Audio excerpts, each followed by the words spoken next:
Hi friends, అభిమానులు ఎప్పుడెప్పుడా అని ఎదురు చూస్తున్నటువంటి సమయం రానే వచ్చింది. అయితే ఈ నెల 30వ తారీఖున రవితేజ నటించబోతున్నటువంటి సినిమా రిలీజ్ అవుతోంది. అయితే దీనికి సంబంధించి ఒక లేటెస్ట్ అప్డేట్ వచ్చేసింది. అయితే హ్యాపీ దసరా అని దీనికి సంబంధించినటువంటి పోస్టర్ రిలీజ్ చేశారు.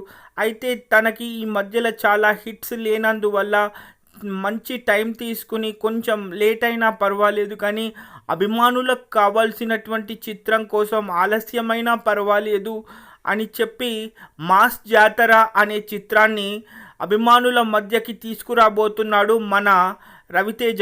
అయితే దీనికి సంబంధించి తనకు ఎప్పటి నుంచో మంచి పేరు తీసుకొచ్చినటువంటి ఒక పోలీస్ ఆఫీసర్గానే ఈ చిత్రంలో కనపడబోతున్నాడు. అయితే గతంలో 100 కోట్ల క్లబ్లో చేరినటువంటి కాంబినేషన్ శ్రీలీల రవితేజ కాంబినేషన్ ధమాకా చిత్రంలో. అయితే అతి తక్కువ కాలంలోనే 100 కోట్ల క్లబ్లో చేరి ఒక మంచి చిత్రంగా నిలవడమే కాకుండా అభిమానులకు కావాల్సినటువంటి మాస్ మసాలాని కరెక్ట్గా అందించింది ధమాకా చిత్రం.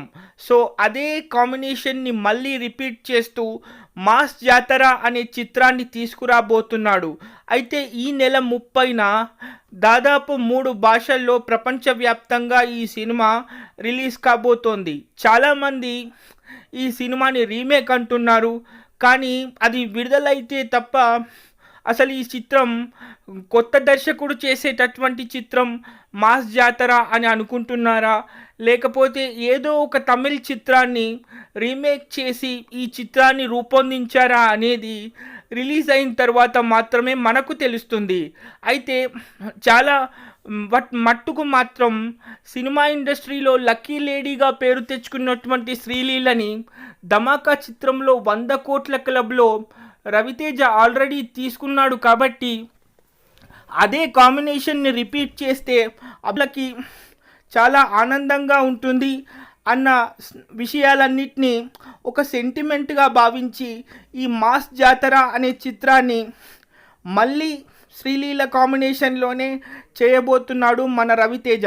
అయితే ఎప్పటి నుంచో తనకి పోలీస్ పాత్రలంటే కొట్టిన పిండి అని చెప్పుకోవచ్చు.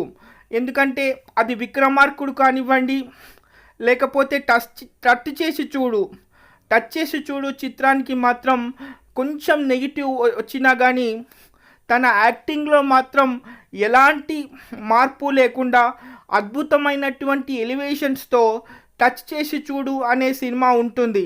అది కొంతమందికి మాత్రమే నచ్చుతుంది, కానీ నాకు మాత్రం పర్సనల్ ఫేవరెట్ అని చెప్పొచ్చు. అందుకే ఈ సందర్భంలో ప్రస్తావించాల్సి వచ్చింది ఆ చిత్రానికి సంబంధించి. అంతేకాదు ఎన్నో చిత్రాలు రవితేజకి పోలీస్ పాత్రలకి మంచి పేరు తీసుకొచ్చిన సందర్భాలు ఉన్నాయి. అయితే అదే పోలీస్ ఆఫీసర్ కథతో టచ్ చేసి చూడు ఎలాగైతే అభిమానులకు మాత్రమే నచ్చిందో, ఇప్పుడు అలా కాకుండా ఈ మాస్ జాతర అనే చిత్రాన్ని సంపూర్ణంగా అందరూ కేవలం ఫ్యాన్సే కాకుండా నార్మల్ ఆడియన్స్ కూడా ఇష్టపడేలా తీసుకొస్తున్నాడు మన రవితేజ. అయితే చూడాలి, మరి లక్కీ లేడీగా భావిస్తూ శ్రీలీలని మళ్ళీ ఈ సినిమాలో తీసుకున్నారు. మరి తప్పకుండా తనకి మంచి చిత్రం అవుతుందో లేదో మరి. Stay tune for the further updates. Bye.